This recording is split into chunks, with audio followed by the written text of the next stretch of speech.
गणेशाय नमः। श्रावण मास महात्म्य 16वां अध्याय। शिवजी ने कहा, हे संत कुमार, अब शीतला सप्तमी व्रत कहूँगा। श्रावण महीने की शुक्ल पक्ष की सप्तमी के रोज व्रत करें। पहले दीवार पे बावली लिखकर उसमें अशरीरी संज्ञक दिव्या स्वरूपधारी गिनती के 7 जल देवता लिखें। 2 लड़कों के सहित पुरुष त्रय संज्ञक नारी, 1 घोड़ा बैल नरवाहन सहित पालकी लिखे।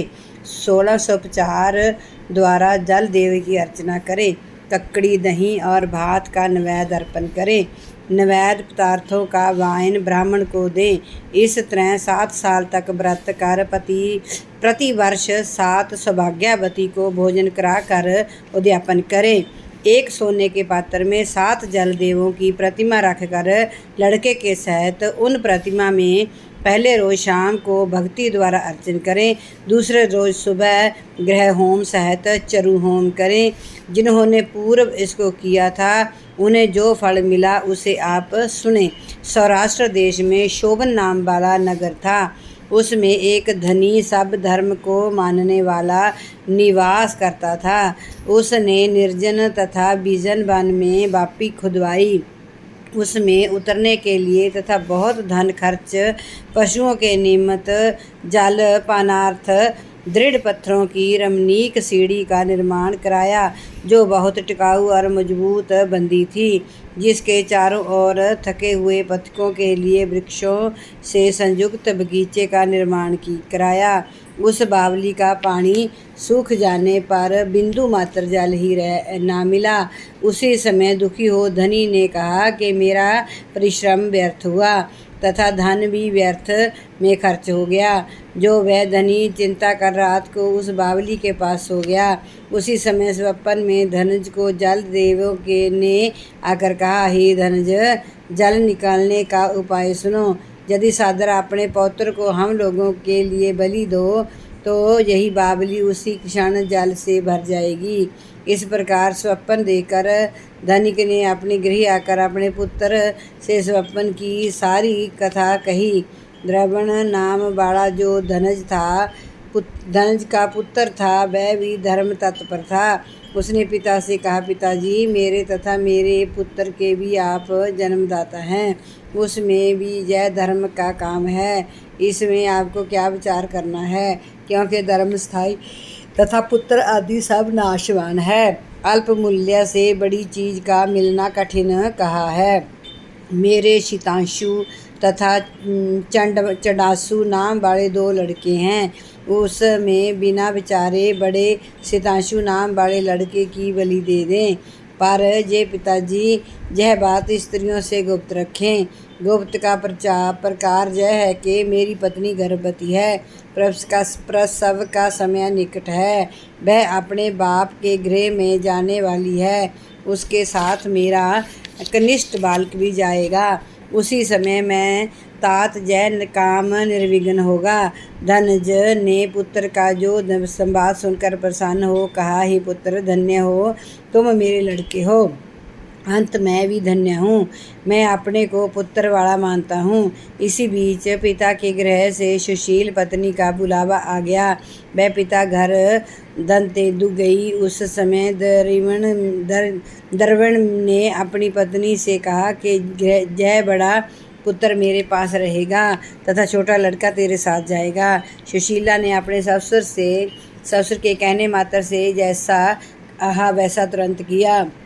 उसके जाने के बाद पिता और पुत्र दोनों ने उस शीतांशु लड़के की देह में तेल लगाकर नहलाया तथा रमणीय कपड़े और भूषणों से उसे भूषित किया। वरुण नक्षत्र पुरुषाड़ा के आ जाने पर प्रसन्नता से उस बावली के किनारे पर उस लड़के को खड़ा कर दोनों ने कहा, इस लड़के की बलि ले, जल देवता प्रसन्न हो। उसी क्षण उस पुत्र की बलि से सुधा तुल्य जल से बावली पूर्ण हो गई। दोनों बावली को जल से भरी देखकर प्रसन्न और पुत्र को नाश से दुखित हो अपने घर लौट आए।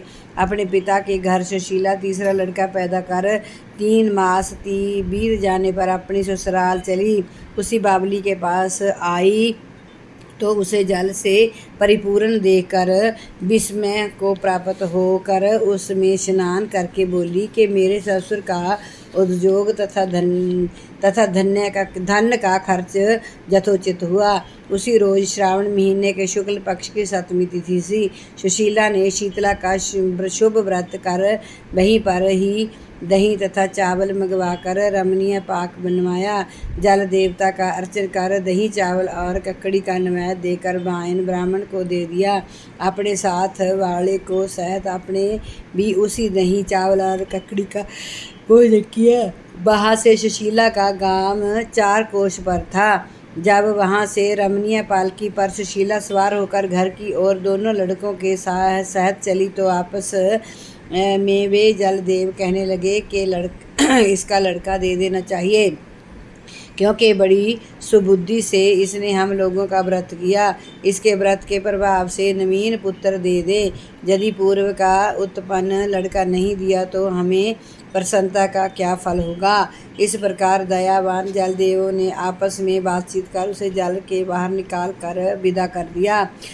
माँ को देखकर लड़का माँ के पीछे भागता हुआ हे माता जी ऐसा कहकर पुकारा। तब लड़के की वाणी सुनकर माँ ने मुड़कर देखा। सुशीला अपने लड़के को देखकर चकित हो उसके गोद में बिठाकर सूंघने लगी, पर उससे कुछ नहीं पूछा। सोचा कि यदि उससे पूछूंगी तो यह डर जाएगा। वह अपने चित्त में विचारने लगी कि यदि इसे यहाँ से चोर ले जाते तो इसका अलंकारों से भूषित होना बड़ा कठिन था। यदि पिशाच पकड़ लाए होते तो वे कैसे छोड़ते और घर के संबंधी गण चिंता के समुद्र में गोता लगा रहे होंगे।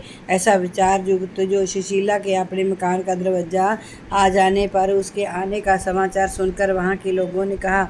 अब पिता पुत्र दोनों विचार मगन हो कहने लगे कि सुशीला क्या कहेगी। इसी बीच तीनों बालकों के सहित सुशीला अपने घर पहुँची। ससुर तथा पति ने बड़े पुत्र शताशु को देखकर परम आश्चर्यवंचित हो प्रसन्न हो पूछा, हे शुचिस्मते तूने किस पुण्य का किस व्रत को किया था। हे वामनी पतिव्रता हो धन्य हो तथा पुण्यवती हो। इस शताशु को मरे आज 2 महीने बीत गए, परंतु तुमने फिर इसे कैसे प्राप्त किया। तथा बावली भी जल से परिपूर्ण हुई। जाते समय जहाँ से एक लड़के को ले गई तथा आते समय 3 पुत्रों से आ गई। हे सुप्रभु वंश का उद्धार तुमने किया। हे सुभावने मैं क्या तुम्हारी स्तुति करूं। जो ससुर ने प्रशंसा की और पति देव ने प्रेम से देखा। सास ने भी स्तुति की, परंतु प्रसन्न होकर उसने कहा, यह सब सुमार्ग पुण्य फल है। वे इस संसार में मनोविलसित भोग उपभोग कर परमानंदित हुए। वे बत्स आपसे जय शीतला 7वीं व्रत कहा। इसमें दही चावल ठंडा शीतल ककड़ी फल बावली जल तथा शीतल देवता कहे गए हैं। इसे करने वाले तापत्रय से मुक्त होते हैं। इस कारण श्रावण महीने की शुक्ल पक्ष की 7वीं का नाम यथार्थ शीतला 7वीं हुआ।